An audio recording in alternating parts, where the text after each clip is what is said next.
Hi, my name is Emi, and I'm here with Igbo. Okay.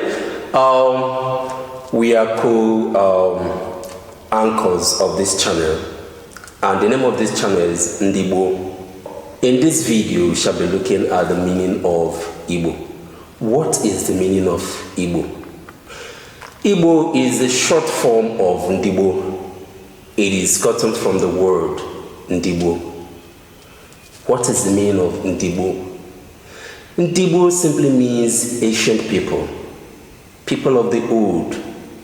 Now, these ancient people are the people that occupied a particular land or a particular area called Igbo land.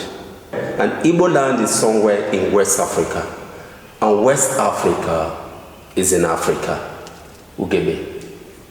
Ndị be anyị, ndị ewu na isonyere anyị na ihe onyonyo nke izizi anyị. Gịnị ka anyị ji maka ya wee bịa n'ụbọchị nke taa? Isi sekpụ ntị anyị ji wee bịa n'ụbọchị nke taa. Okwu a na-akpọ Igbo, ndị Igbo. Ọtụtụ anyị ama na ndị Igbo si n'okwu ndị gboo. Ndị Igbo pụtara ndị gboo, ndị izizi. Ụfọdụ na-asị ndị iji. Ndị mbụ, ndị nna nna anyị ha, ndị egede.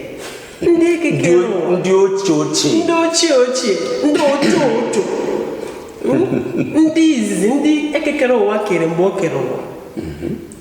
Ya bụ ndị bi na ebe a na-akpọ ala Igbo nke ụbọchị taata. Ebe ekwene ka ala Igbo dị. Ala Igbo nọ na mpaghara ọdịda anyanwụ nke ala isi ojii a na-akpọ Africa. Ndewo. All right, so you've heard from her. And why this is bilingual is for the benefit of those who don't understand Igbo. Okay, that's why I speak English. Just if I can't, I'm an Igbo person and I speak Igbo. I'm a Igbo. So we've come to the end of this video. Subscribe to our channel if you've not. Thank you for watching.